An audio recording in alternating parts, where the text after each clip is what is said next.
GK Achievers YouTube চেনেলটোলৈ আপোনালোকক স্বাগতম জনালো আগন্তুক GT PGT টেটকাম ৰিক্ৰুটমেন্ট এক্সামৰ সুবিধা হোৱাকৈ পেডাগজিৰ সাবজেক্ট ওয়াইজ টপিক ওয়াইজ ভিডিঅ'ছসমূহ আপোনালোকলৈ লৈ অহা হ'ব আৰু আজিৰ ভিডিঅ'টোত প্ৰথমটো যেটো টপিক আছে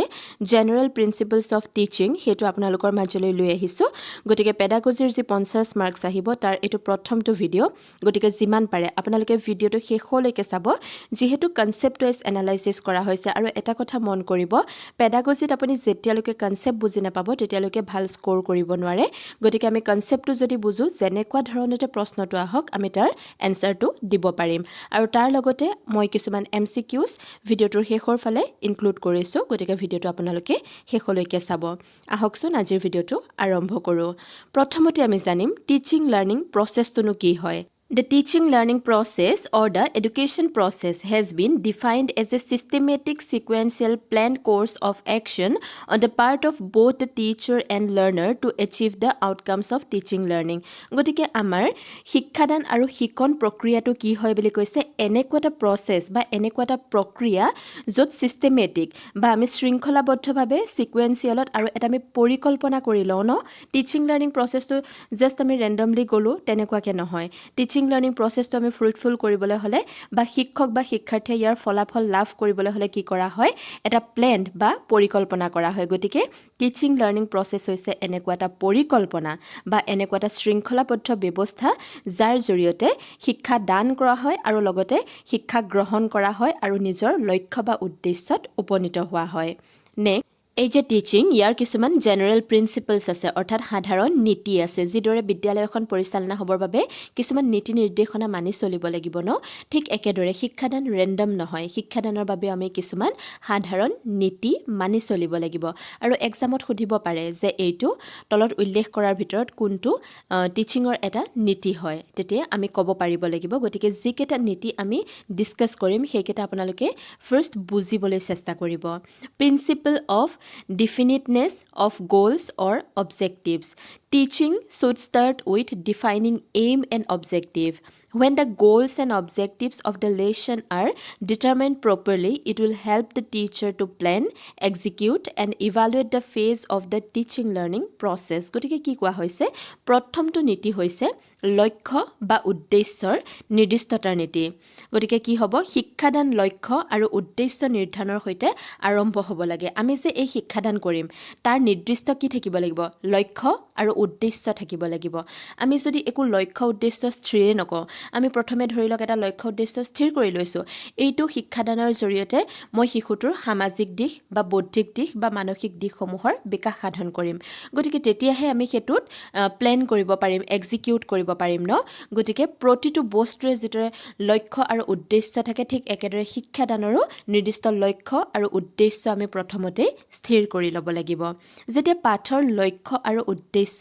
সঠিকভাৱে নিৰ্ধাৰণ কৰা হয় এই শিক্ষকক শিক্ষণ প্ৰক্ৰিয়াৰ পৰ্যায়টো পৰিকল্পনা কাৰ্যকৰী আৰু মূল্যায়ন কৰাত সহায় কৰিব গতিকে আমি যদি আমাৰ লক্ষ্য স্থানটো প্ৰথমে স্থিৰ কৰি লওঁ তেতিয়া ই কি কৰিব শিক্ষকক এই যে শিক্ষাদান প্ৰক্ৰিয়াটো কৰিব হেতুৰ ক্ষেত্ৰত যি আমি পৰিকল্পনা কৰিব লাগে আৰু হেতু কাৰ্যকৰী কৰিব লাগে আৰু কাৰ্যকৰী কৰাৰ পাছত আমি মূল্যায়ন কৰিব লাগে তাত সুবিধা হ'ব গতিকে প্ৰথম কথা হৈছে টিচিংৰ অৰ্থাৎ শিক্ষাদানৰ প্ৰথমটো সাধাৰণ নীতি হৈছে লক্ষ্য বা উদ্দেশ্য স্থিৰ কৰি লোৱা এতিয়া আহিছো নেক্সট প্ৰিন্সিপলটোলৈ প্ৰিন্সিপল অফ প্ল্যানিং অৰ্থাৎ আমি কি কৰিব লাগিব next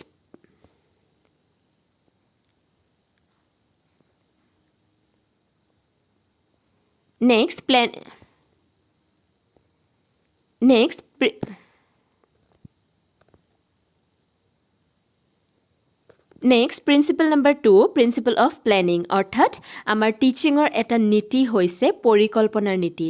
Planning in teaching is a very important step. Teachers must plan properly before coming to actual classroom teaching. গতিকে আমি সকলোৱে ইয়াত বিএড কৰি আহিছো ন যিসকলে ভিডিঅটো চাই আছে গতিকে আমি সকলোৱে জানো প্ল্যানিংৰ বিষয়ে আমি খুব ধুনীয়াকে আমি পঢ়িছিলো বিএডৰ টাইমত গতিকে যদি আমি প্ল্যানিং কৰি যাওঁ এটা ক্লাছৰুমলৈ তেতিয়া আমি কি হয় মেণ্টেলি প্ৰিপেয়াৰ হৈ যাওঁ গতিকে কোন সময়ত আমি কেনেকৈ এণ্টাৰ হ'ম আমি কি শিকাম বা কোনটো সময়ত সিহঁতে বুজি পাইছেনে নাই ইভালুৱেট কৰিম বা কুৱেশ্যন কৰিম বা আমি ফিডবেক কেনেকৈ দিম কেনেকৈ মটিভেট কৰিম সেইবোৰ আমি আগতীয়াকৈ যেতিয়া প্লেনিং কৰি লৈ যাওঁ ন ক্লাছৰুমটো খুব বেছি ফ্ৰুইটফুল হয় গতিকে টিচিং অৰ্থাৎ শিক্ষাদানৰ ক্ষেত্ৰত শিক্ষকৰ বাবে প্লেনিংটো হৈছে মষ্ট ইম্পৰ্টেণ্ট যাতে ক্লাছৰুমত গৈ এটা ভাল শিক্ষাদান কৰিব পাৰে বা শিক্ষাৰ্থীসকলৰ লগত ধুনীয়াকৈ ইণ্টাৰেক্ট কৰিব পাৰে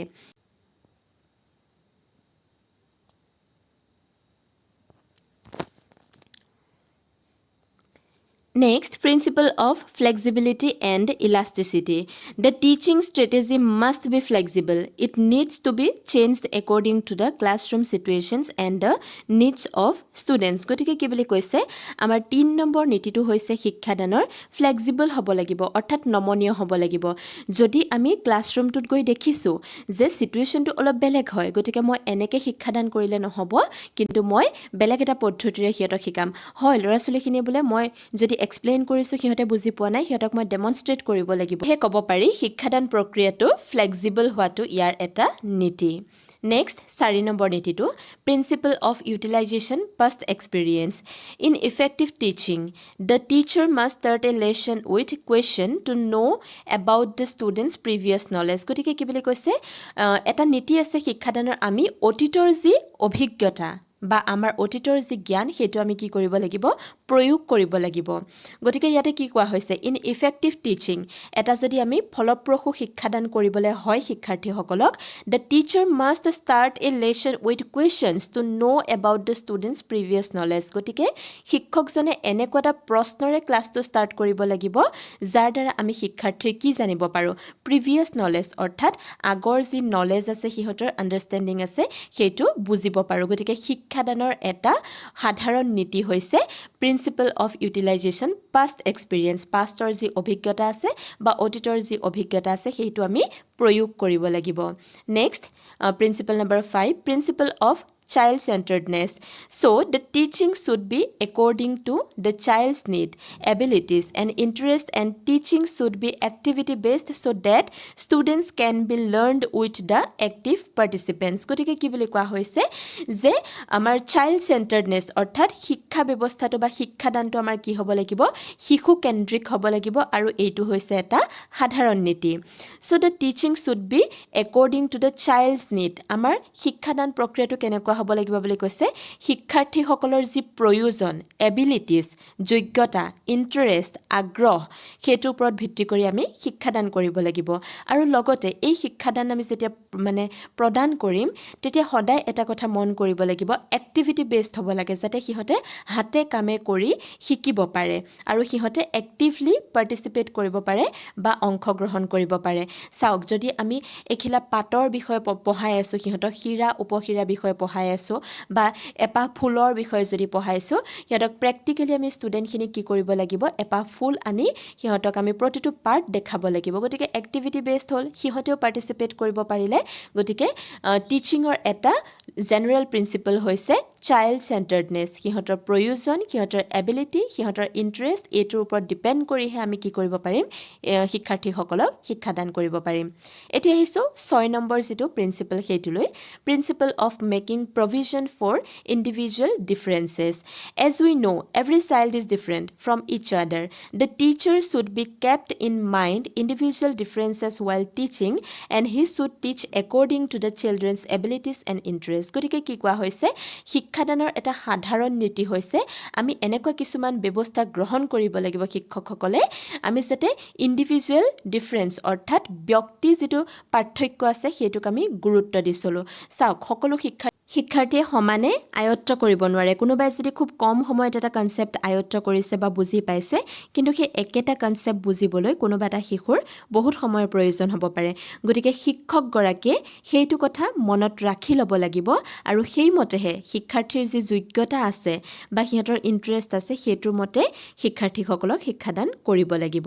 এতিয়া আহিছো 7 নম্বৰ প্ৰিন্সিপলটোলৈ principle of linking with actual life teaching should be linked with real life experiences of everyday life. It not only motivates students but also makes them easy to learn a lesson. গতিকে শিক্ষাদানৰ ক্ষেত্ৰত আৰু এটা সাধাৰণ নীতি হৈছে কি আমি সদায় যিখিনি সিহঁতক বুজাও ন সেইখিনি আমি একচুৱেল লাইফ অৰ্থাৎ প্ৰকৃত জীৱনৰ লগত কানেক্ট কৰিব লাগিব সংলগ্ন কৰি বুজাব লাগিব যদি আমি কোনোবা এটা বস্তুৰ বিষয়ে বুজাই আছো বা আমি ধৰি লওক প্ৰদূষণৰ বিষয়ে বুজাই আছো গতিকে আমি এটা পলিথিন জ্বলাই তাৰ পৰা যি ধোঁৱা নিৰ্গত হয় বা পলিথিনটোৰ যেনেকুৱা আকাৰ লয় সেইটো আমি বুজাব পাৰিব লাগিব পানী প্ৰদূষণ আমি এটা জলাশয় আছে বা ওচৰতে এটা জেগা আছে যিটোত পানী জমা হৈ আছে খুব লেতেৰা হৈ আছে গতিকে আমি তেনেকৈ দেখাব পাৰিব লাগিব গতিকে কি বুলি কোৱা হৈছে শিক্ষাদান প্ৰক্ৰিয়াটো এনেকুৱা হ'ব লাগে যাক আমি একচুৱেল লাইফৰ লগত কি কৰিব পাৰোঁ কানেক্ট কৰিব পাৰোঁ এইটোৰ জৰিয়তে শিক্ষাৰ্থীসকলে বুজি আনন্দটো পাবই লগতে তেওঁলোকৰ বুজিবলৈও সহজ হৈ উঠিব আৰু সেইটো যিটো বুজি পাব ন যেতিয়া প্ৰেক্টিকেলি একচুৱেল লাইফৰ লগত তেওঁলোকে কানেক্ট কৰিব তেতিয়া সেইটো কিন্তু পাহৰি নাযায় আমি পেৰট লাৰ্ণিং কৰিলে আমি মুখস্থ কৰিলে খুব কম সময়তে পাহৰি যাব পাৰোঁ কিন্তু যেতিয়া আমি বুজিম আমি একচুৱেল লাইফৰ লগত কানেক্ট কৰিম তেতিয়া সেইটো আমাৰ চিৰস্থায়ী হয় গতিকে শিক্ষাদানৰ এটা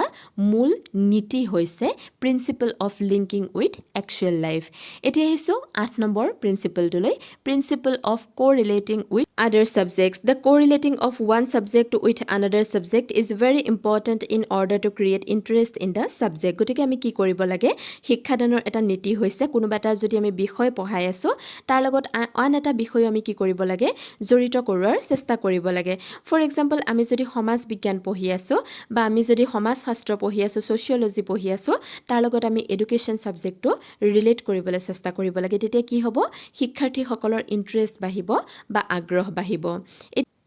Next, principle number 9, principle of effective strategies and instructional materials. Orthat, effective strategies in teaching are very important. The teacher should adopt effective teaching methods so that students can gain maximum knowledge and the teaching aids and other instructional materials should be used effectively. গতিকে কি বুলি কৈছে শিক্ষাদানৰ এটা নীতি হৈছে আমি teaching এইডছসমূহ অৰ্থাৎ শিক্ষাদানৰ সঁজুলিসমূহ ব্যৱহাৰ কৰিব লাগে কেনেকৈ খুব ধুনীয়া বা খুব কৌশলেৰে আমি কি কৰিব লাগে এই টিচিং এইডছসমূহ ব্যৱহাৰ কৰি শিক্ষাৰ্থীক শিক্ষাদানৰ ব্যৱস্থা কৰিব লাগে তেতিয়া কি হ'ব শিক্ষাদানটো ফলপ্ৰসূ হ'ব বা যিটো বুজাব বিচাৰিছে তেওঁলোকে সোনকালে বুজি পাব principle number 10 principle of active participation and involvement in modern day education teaching and learning must be child centredness so' that children can actively participate in learning গতিকে শিক্ষাদানৰ এটা সাধাৰণ নীতি হৈছে কি শিক্ষাৰ্থীসকলে এক্টিভলি বা সক্ৰিয়ভাৱে কি কৰিব লাগিব অংশগ্ৰহণ কৰিব লাগিব বা অন্তৰ্ভুক্ত হ'ব লাগিব বৰ্তমান সময়ৰ যে শিক্ষা ব্যৱস্থা হয় এইটো মাষ্ট হৈছে বা কম্পালসৰি হৈছে বা বাধ্যতামূলকভাৱে কি হ'ব লাগিব শিশু কেন্দ্ৰিক হ'ব লাগিব আগতে কি আছিল টিচাৰ চেন্ট্ৰিক আছিল অৰ্থাৎ শিক্ষকে পঢ়াই যায় শিক্ষাৰ্থীসকলে শুনি যাব কিন্তু আজিকালি নহয় আমি শিক্ষাৰ্থীৰ যি মানসিক অৱস্থা ইন্টাৰেষ্ট এবিলিটিজ সেইবিলাকৰ ওপৰত বেছ কৰিহে আৰু সিহঁতক ইনভলভ কৰাই পাৰ্টিচিপেট কৰাইহে আমি শিক্ষাদান কৰিব লাগিব এতিয়া আহিছোঁ 11 নম্বৰ প্ৰিন্সিপলটোলৈ principle of conducive environment and proper control the teacher should create such a conducive environment so that it becomes a motivating factor for learning. There must be proper arrangement of light, furniture and other needful resources. গতিকে কি বুলি কৈছে শিক্ষাদানৰ আন এটা সাধাৰণ নীতি হৈছে শিক্ষাৰ্থীসকলৰ সুবিধা অনুযায়ী পৰিৱেশটো গঢ়ি তুলিব লাগিব বা কণ্ট্ৰলত থাকিব লাগিব যাতে শিক্ষকে শিক্ষাদান কৰিব শিক্ষাৰ্থীসকলে তাত আনকমফৰ্টেবল ফিল নকৰে ভাল প্ৰপাৰ এমাউণ্টত লাইট থাকে বা পোহৰ থাকে বহিবলৈ সা সুবিধাসমূহ থাকে বা যিসমূহ আমাৰ প্ৰয়োজনীয় শিক্ষাৰ্থীসকলৰ বাবে সামগ্ৰী হয় সেইসমূহ থাকে এই ক্ষেত্ৰত কি কৰিব লাগিব গুৰুত্ব দিব লাগিব গতিকে এইকেইটা আছিল আমাৰ টিচিঙৰ জেনেৰেল প্ৰিন্সিপল মনত ৰাখিব এক্সাম পইণ্ট অফ ভিউৰ পৰা খুবেই বেছি ইম্পৰ্টেণ্ট হয় এতিয়া আহিছোঁ আমি সাইকোলজিকেল কিছুমান প্ৰিন্সিপল আছে টিচিঙৰ বা মানসিক কিছুমান নীতি আছে সেইবোৰ কি প্ৰিন্সিপল অফ মোটিভেশ্যন এণ্ড ইণ্টাৰেষ্ট আমি যেতিয়া শিক্ষাদান কৰিম সদায় শিক্ষাৰ্থীৰ আগ্ৰহ আৰু তেওঁলোকক অভিপ্ৰেৰণা দিব পাৰিব লাগিব প্ৰিন্সিপল অফ ৰিপিটেশ্যন এণ্ড এক্সাৰচাইজ গতিকে আমি কি কৰিব লাগিব শিক্ষাৰ্থীসকলক বাৰে বাৰে বুজাব লাগিব প্ৰয়োজন অনুসাৰে আৰু লগতে এক্সাৰচাইজ কৰিব দিব লাগিব তেওঁলোকে যাতে ভালদৰে বস্তুটো বুজি পাইছে নে নাই আমি অনুভৱ কৰিব পাৰোঁ বা আমি পৰীক্ষা কৰিব পাৰোঁ principle of change rest and recreation গতিকে আমি অকল বুজাই থাকিলেই নহ'ব বাৰে বাৰে আমি ল'ৰা ছোৱালীৰ ওপৰত প্ৰেছাৰ দি থাকিলে নহ'ব আমি কি কৰিব লাগিব প্ৰিন্সিপাল অফ চেঞ্জ প্ৰয়োজন অনুসাৰে আমি কিছুমান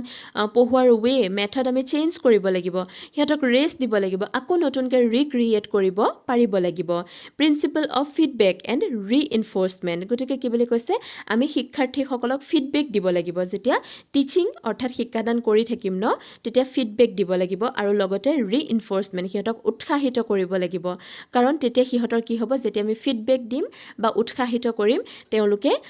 আৰু অধীৰ আগ্ৰহেৰে মানে বস্তুটো বুজিবলৈ চেষ্টা কৰিব আৰু পাৰ্টিচিপেট কৰিবলৈ মন কৰিব principal of sympathy and cooperation আমি সদায় শিক্ষাৰ্থীসকলৰ লগত কি থাকিব লাগিব সহানুভূতিৰ মনোভাৱটো থাকিব লাগিব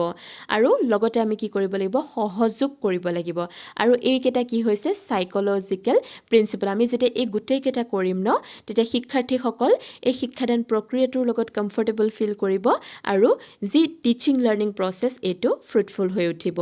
এতিয়া আমি কেইটামান MCQs জানিম যিকেইটা এক্সাম পইণ্ট অফ ভিউৰ পৰা ইম্পৰ্টেণ্ট হ'ব পাৰে the word pedagogy means what গতিকে পেডাগজি শব্দটোৰ অৰ্থ কি হয় বুলি কৈছে